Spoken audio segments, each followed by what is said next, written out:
Hello and welcome to the Synergy Sanctum. This is our series focused on positive life coaching lessons with Squee the Immortal, where we aim to provide everyone with awareness and coaching that is focused on identifying your goals and your values, ensuring that the steps you take on your own adventure are aligned with that return on time that you are seeking, and sharing countless strategies focused on positive mindsets, resilience, and flourishing as a person each and every day. Let's get into today's episode. So, these moments when the unexpected happens, when our comfort zone gets popped, these are like disruption events, right? These are events that are like disrupting the status quo. They're disrupting me just trying to maintain my peace and my comfort. And these disruption events should drive you towards self-reflection and awareness, right? They should drive you towards, why am I uncomfortable right now? Why am I so pissed right now? Why am I so unwilling to hear what is being said or to engage in what is being put in front of me, right? And when you take the moment to think about that, to drive that self-reflection, you're going to lead towards some type of growth. You're going to lead towards growth in awareness. You're going to lead towards growth in your actions or what you're choosing to commit to or your habits. If you take the moment to pause and try to understand, why is this a risk? Why is this a problem right now? How come I can't see past this? Because the end of that assessment is going to give you confirmation and validation that this thing isn't aligned towards what I want to do. These people aren't aligned towards who I want to be around or who I want to be.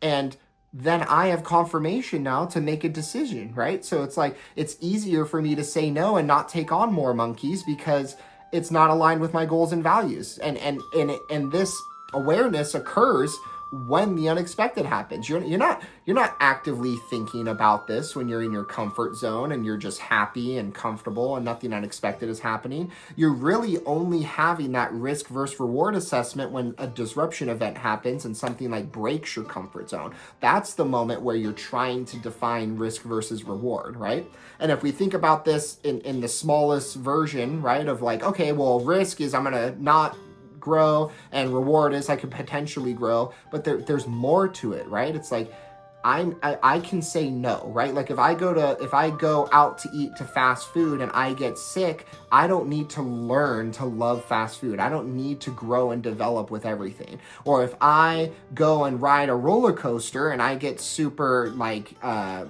dizzy afterwards, and I'm not trying to be dizzy, I don't need to go on roller coasters because again, there's no like positive value. So it's like, it not only brings you awareness to what you want to learn and grow towards, but it brings you awareness to like being okay saying no to things that aren't like a part of who you want to be or what you want to learn and grow to. And that's okay. It's okay to make decisions that are prioritizing you or your peace or your family's peace or whatever's motivating you or your goals and values are. You should be making decisions in this risk versus reward that are aligned to who you want to be or your purpose or what your higher goals are. And this final thing when it comes to the comfort zone is this idea that you should be willing and able to analyze your successes in life as much as you analyze your failures. So as humans, we are very critical of ourselves. We are constantly like looking at our failures and our pitfalls or our gaps, right?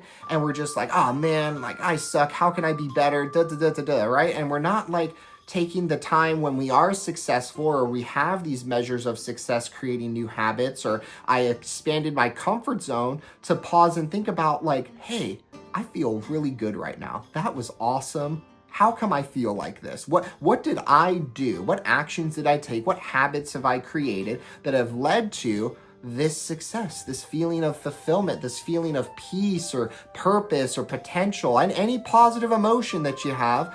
Why don't we take the time to reflect on that? We are just solely focused on reflecting on like negatives or feedback or whatever else. Like, oh, my boss said that I'm not good at this particular task. I suck at this, right? I'm going to just obsess about this thing, this failure until I figure out how to do it better instead of thinking about all of the other successful things I've done and how I might maybe bridge that to what the task is that I'm not doing well at, right? So it is so important in all of this to like take the time to live in the success, like feel the success, feel like the potential and the fulfillment, and like think about like, hey, how did I do this? How can I do this more, right? How can I replicate this success in other avenues of my life or other pursuits or actions or habits that I'm going to create? And you're going to find that it's not going to be this huge wheel that you have to turn and like you got to spend hours rethinking this,